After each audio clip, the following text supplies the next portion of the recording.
Welcome back to this week's show, y'all. I've been a rough past week or so. I was under the weather a little bit, but I'm back to functioning level. We have a whole lot to talk about. Thanks for joining this week's show. Once again, Coach A, Coach up top.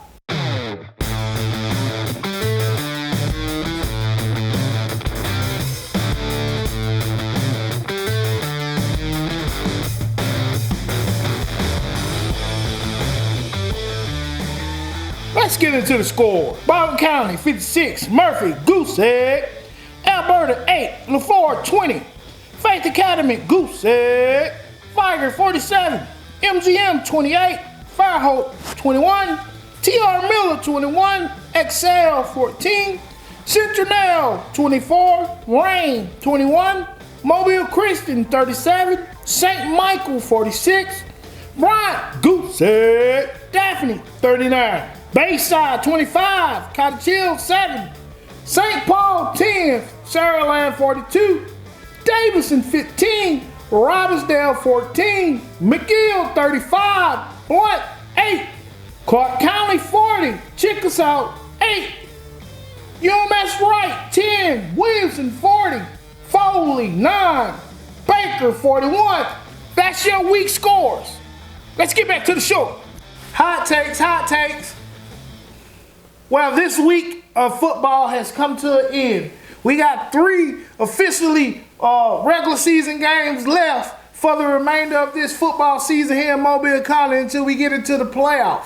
With that being said, we have some pretenders and we have some contenders that has came up out of the back and up to the front, and we're diagnosing everything that they got to offer. The first team up top, of course, is the Wilson Lions. The Wilson Lions is ready. I mean, like Corey LeBounty said, they probably one of the best defenses that he ever seen as a fan and as a commentator. But I disagree with that. You better go back to the 90s and look at Viger and Blunt defenses. If you really want to see some defenses, hitters. But, hey, I'm showing my bias on that. But, hey, you just can't just formulate off one team or one reason saying that they're the best defense you ever seen because the amount of stars. Let's talk about the football court. Let's talk about the football atmosphere. I'm like Michael Irvin now. If you want to say some stuff like that, literally we're playing 7-on-7 football because there's a lot of contact that they eliminated out of the sports, and there's a lot of unconventional ways of teaching unconventional tackling or unconventional offenses. So I won't roundabout, but they're a great defense, and it's also led by a good coaching staff with a great offense. So that's 1. 2 is Viger Wolves. I mean, they got everything in the chamber. And guess what? This week, game week for both of them. Viger versus Wilson. I'm telling you, it's a juggernaut fight. I've been saying that since week 0. Hey, everybody that caught on to the trend and everybody want to come on to the door now. Hey, the ship is already full. You can just get on the bandwagon now. Hey, besides that, you got other teams around here. You got Jackson coming around. You got teams such as Mobile Christian is hanging with just about anybody. They're going to get into the playoff as well, I do think. I mean, the forecast for football in this upcoming playoff season, and we're going 3 weeks ahead, and I don't like doing that, but we're looking at the future. We're looking at that because a lot of the last week's games probably going to be homecomings or senior nights, weaker opponents and stuff like that. So we're going to go ahead and start counting the chickens before they hatch, as the old folks say. I want to continue on with that. Now, there's a lot of pretenders that has been exposed. And this reason is based around defensive principle, defensive integrity, and the fundamental of a sound defense. I mean, when you go up north, yes, you got to have an offense because they believe in a high-power offense with speed, in-depth curves. I mean, I didn't know until we played Hueytown about a superpower. I mean, what are you talking about? Because of superpower. The whole left side or the whole right side of your offensive line is, well, guess what? Pulling around to clean up anything, and we going out the back door. And then if you over pursue it, we going to cut back down the we're going to cut back down the back pipe. But the thing about it is, with this being said,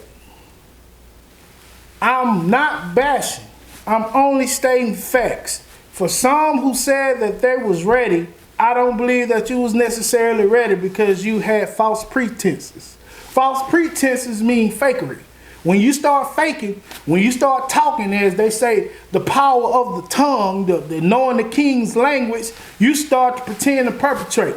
Now, pretenders, contenders. That's what we're talking about. We ain't talking about no personal jabs. We talking about football ready and football-oriented teams, ready and prepared to go on to the playoff and above. So we ain't talking about no personal shots. We're talking about direct football teams. Your team is either a pretender or a contender. And you know by now.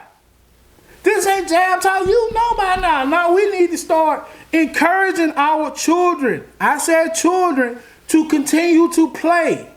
We're not trying to jump down their throats now because we know we're eliminated from the playoff. Continue to put the seed in them to not give up. Put the seed in them to continue. Put the seed in them because they're not going to always be on the football field because it's going to relate to their lives. It relates to their lives. If you start bashing them and making them quit now, you are raising and you're producing something that is not going to be right for the community. The greater good, as everyone said. So don't bash them. Encourage them. And as a man and as a coach and as a brother of faith, you have to. It's nothing left to be said.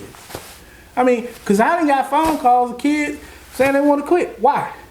Because we ain't going to the playoff. Okay, everybody is not going to get that. As they say, everybody is not supposed to get a participation trophy. You try harder. You go harder. You set your goals and you go harder. And I'm not saying football is not the ultimate team, but people do set individual goals. Coaches set goals. Players should set goals. Administrators should set goals. It should be an all-around goal-setting type of environment. So, with that being said, kids, players, young men, continue to fight even though you're out the playoff or you're eliminated. Continue to fight. You know the long-term goal. You know where you want to be. Don't let nobody tell you you can't be. Because I was one. And guess what? I made it for myself. Now I can help my family. Rumor. As we say, rumor. Some in our profession know how much of an impact that they done made on their team. They know how much of an impact they did make on their team. So as far as rumor of the coaching carousel, I mean, Penn State fired their coach. I mean,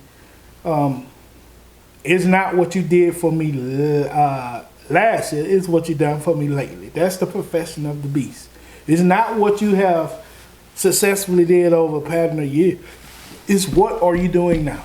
So a lot of coaches are probably wondering how and when and how, once again I say how, they're going to survive this season. It's called the off season. You have to prepare in the off season. It's not during season during the season you make corrections and you make adjustments. But during the course of the whole off season, that's when you build your strength of your team, the strength of your program. I mean, with the bashing of other coaches, to firing other coaches, to putting yes men into your back pocket or into your front office. I mean, that'll get you fired quicker than anything else because you need a coach that's going to not only challenge you respectfully, but challenge your players, challenge your mindset. I mean, my philosophy as a football coach is start from some, but I got up on the one that I knew that I could learn from.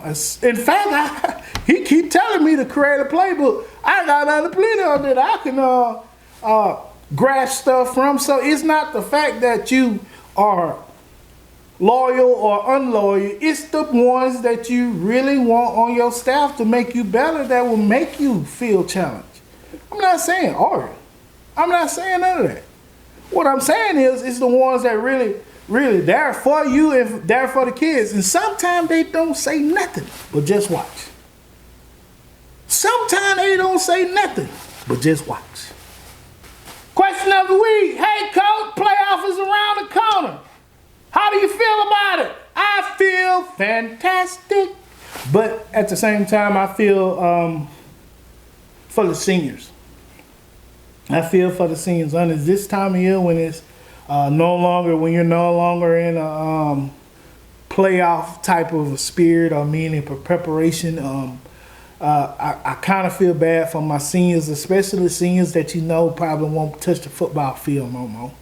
I want to get them more prepared than others because I know as they transition into their young adulthood, things could be challenging. You want to get them into the right school, not football-wise. You want to get them into a school or a trade school or the service to get them prepared into their not only young adulthood, but when they transition into when they're having their family, their adulthood, the grown, the bill paying, the going, the 9-to-5 type of lifestyle.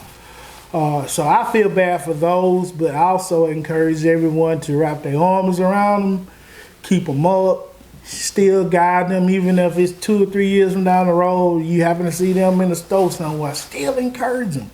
I mean, sometimes that's what they need to hear, especially in this environment. They need to hear it from us opposed to anything else. They need to hear it because they getting gyrated and put in their mind that they're so wrong and this generation is just down with Sparrow. But hey, just remember, our generation got to depend on them because they're going to be the workers. Just remember that. That's what I always put into the greater good of the community and also just the greater good of just being a human being and a follower of Christ. So my hat's off to them, even though the ones that are going off, they actually need more encouragement too because they're going into a whole nother lifestyle. They're going into a whole nother environment away from home in big cities, small cities. Who knows? Just depending on the college atmosphere or the college they choose to go to. So my hat's off to the senior class. Congratulations. I know it's a bit scary because I was there back when I was in school, but keep your trust in God and just continue to do what's right and follow your heart. Well, that's been a great show this week. Once again, thank you for tuning in. Coach A, Coach Up Top. Hey.